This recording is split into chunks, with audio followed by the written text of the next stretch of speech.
Hey guys, it's Woody and welcome to Mail Monday, a weekly series. It's not so much about the gameplay, but instead is about your questions and my answers to them. Before I get into it, a quick note. I want to thank Gourds at 10 for this beautiful PS3 COD 4 gameplay. For those of you that don't know, I broke my hand. I had it operated on to fix, and that makes it hard for me to get console gameplay. So I appreciate you guys sort of jumping in and helping me out and providing me stuff like this. Let's get the show started. Hey Woody, like you, I'm in my 30s, I have a wife and 2 kids. In your vids, it appears that you and Jackie have a strong and healthy relationship. I don't think I've caught how long you've been married, but I'm guessing it's quite a while based on Hope's age. What do you do to keep your relationship with your wife fresh and interesting? I'm not asking for sex advice because I'm a grown-ass man. I mean the little things that you and Jackie do on a day-to-day basis to let each other know that you're not taken for granted. I found that it's easy to get in a rut, especially when you have kids to worry about. It's hard to find time for your spouse. P.S. Love your vids. It's clear that you spend a lot of time to make them look and sound good. You have a great variety of content. I sub for COD, but I really enjoy your family and personal stuff. Hope your YouTube career lasts for years to come. Well, thanks. Like it, I don't know, those kind words seem to sink in extra deep from a guy who sort of gets it, so I appreciate that. All right, so you know what? I gave this a little bit of thought, and it was like, I think in my case, Jackie does most of the heavy lifting. Like, I think she's the good one, so I brought her in to help out. There you go. I think I wait on you and you let me. No, this is serious. This is Mail Monday. I'm sorry. But there is a little truth to that. I wait on you, and you let me. The truth behind that more serious. is this. Recently, I broke my hand, right? Yes. And I had to, convalesce, which I think pretty much means just sit around while you get better. And lay in bed and get better. Yeah, so I don't require a ton of effort in my head. I just your head, I know. I just want, a glass of water and a remote control. But you were Johnny on the spot, right? You tracking my medicine, yes, making me feel better. You were, and I can't tell you how overwhelmingly in love I felt because of how nice you were to me. Which is funny because the week before you were taking care of me.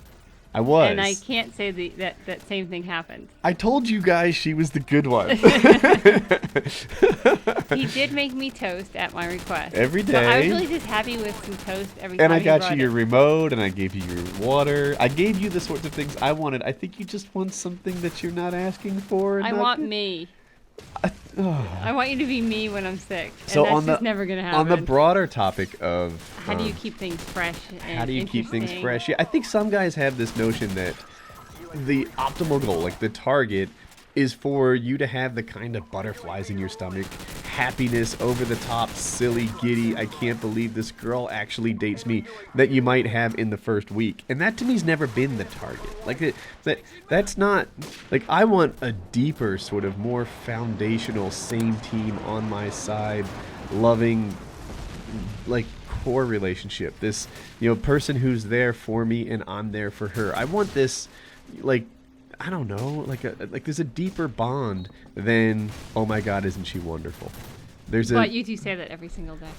I think I probably do. You do. Oh look, she brought me breakfast. Oh look, she brought me lunch. But then if I don't feed him like a zoo animal, he doesn't eat. So. But no, there's a difference to me between that sort of happy, oh my God, isn't she great, and the more deeper core, this woman is my life partner. That is what I'm really going for. We have different roles that we play in the marriage, and that's fine. And then I think the other things we do is that we're equals. What keeps you loving me every day? You're really cute. You're really cute. You're a hard worker. There's a cervix pounder joke in here somewhere. I'm sure there is, but I wasn't going to say. I knew you would. We laugh about stupid stuff. And I don't know. We just have a good time with each other. We just, you know what? Maybe it's that we appreciate each other, because that's sort of the core of your message too, right? Oh, he's a really good worker. He does this. He does that. He makes sure that the family's on the right track. And when my message, it was just a different variation of how much I appreciate you, but it was along the lines of there's things that you do, and I do the other stuff, and that's we're a team, and we're always a team. We've always been a team. Anytime we had to ever do anything, we were a team. If you are successful, then we're both successful. So, I don't know, that sense of same team, that sense of appreciation for one another, I think is the core to the bond. And apparently I need to take her out. You guys leave a comment, where should I take her? Let's go on to the next message. Okay, bye. Lesbian, I'm coming out. Need help first. In the past 3 years in high school, I've noticed a huge change in me. Girls are starting to be more and more attractive to me. Yeah, I had that change too. I want to come out and say I'm a lesbian, but I'm afraid of how my family and friends will react. Will they reject me? My family is mainly Christian and they hate gay, lesbian, bi idea. Or will they ignore me and forget that I'm alive? Will I not be invited to parties because they're afraid that I'm going to throw myself on the girls there? Will people just stay away from me because I'm different? I'm scared, Woody, and I don't know what to do. I'm about in tears because I don't want to talk to any of my friends about it because I have no clue how they'll react. Should I keep it a secret and just find another girl who feels the same way to keep the relationship under the radar? I don't want to be rejected, but I want to be true, and I don't want to be hated. Any advice would be greatly appreciated. Keep up the good work. Alright, I'm not doubting you're gay. My assumption is that people are who they tell me they are, period. Having said that, I think that the world as a whole is more prepared to accept these kind of grown-up decisions from people who are in college. Just as straightforward as that. When someone hears a high school girl say that they're gay, I think they take it a little less seriously than when a college girl says, look, this is who I really am, deal. The other thing about college is, like you worry about how your friends will react and such. I think that,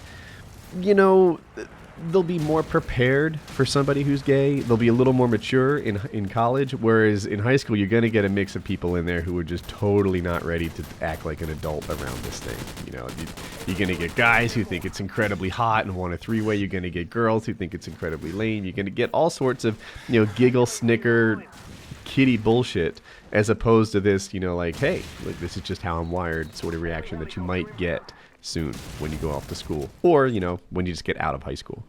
So as much as it pains me to say this, my advice, and I've given this before, is to just sort of sit on this little piece of knowledge until high school's over, and then in college you can come out. As far as how your parents react, I don't know. They're deeply religious, and that can be a tough nut to crack. I will say this: if my daughter told me she was gay, one of the core things that I would ask is if she still intended to have a family.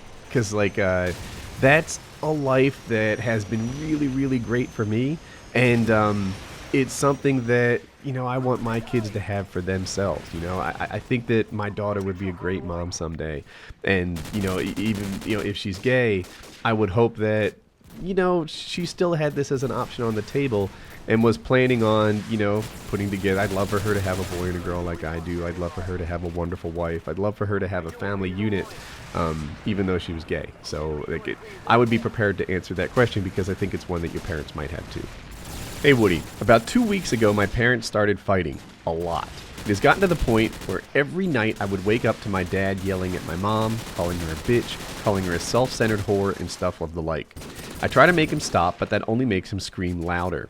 I even left the house and stayed with a neighbor because it was so bad. Recently, my dad was on the computer and left his email open. When I was closing it, I saw an email from my mom, and the subject was couples counseling. That really worries me. Are they going to get a divorce? I don't know what this is about.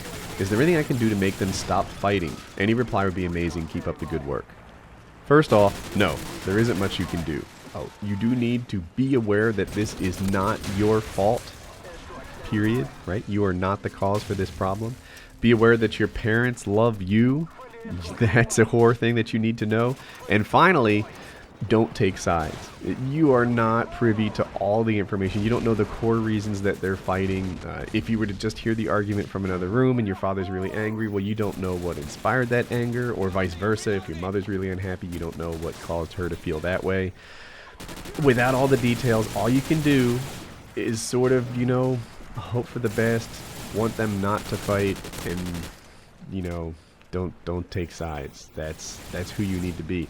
I will say this: the fact that your mother wants to go to couples counseling means that she doesn't really want a divorce. What she really wants is a solid and happy marriage, and that's a really positive sign. If they find out that they do go to couples counseling, it means that they're both trying to work this out, and they just somehow lack the tools to be getting along at the moment. Right? Something happened in this relationship. There was some sort of bump in the road, which made them not appreciate each other like you wish they did.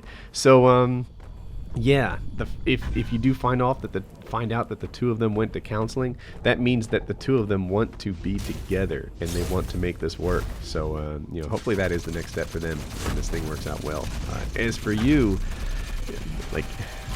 look, I think the foundation for every successful kid is a solid home, and you know, you're going to have to sort of work without a net for a little bit, right? You know, they're not going to be the super parents that they aspire to be. You know, but don't give up. And good luck to you, man. Good luck. Mail Monday just didn't feel done yet, so I dropped in this Hawken gameplay that I had on my hard drive because it was short, and let's do another letter. Here we go. I have a trip planned to Montreal for a few days with some guys, separate from a camping trip. I planned on bar hopping and strip clubs, but I was wondering if I should get a good-looking escort just to get it over with. I don't need to be in love, I think. It's just something I need to do, I feel, to become normal. The trip is in the second week of August. I would say I'm attractive, but socially awkward around girls I like. So without luck and alcohol, I wouldn't have sex until college. So should I just do it to do it, or am I making a horrible mistake?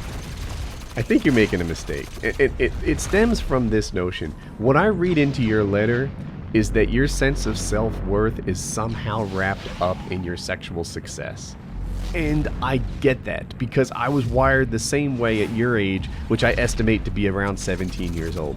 You know, if I was getting it on the regular, then all of a sudden I'm walking around with my chin high, feeling like I am somebody, like, you know, got the hottie on my arm, I'm a big shot.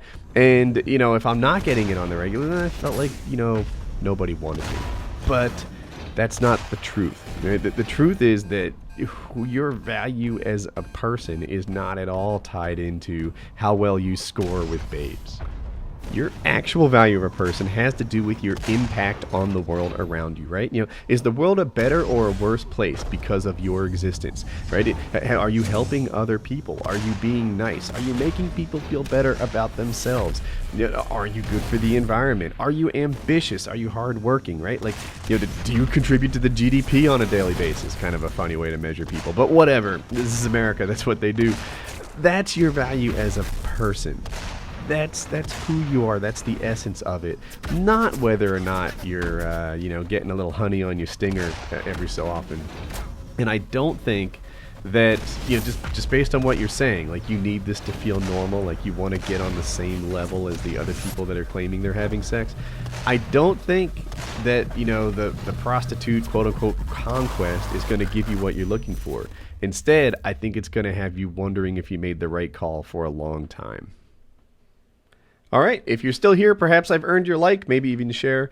If you're new around here and you enjoyed the video, you can click on that blue box in the top right to subscribe. 2 vids you may have missed. The left one is a DDoS live stream update where I talk about what I'm doing so I can start playing with you guys again.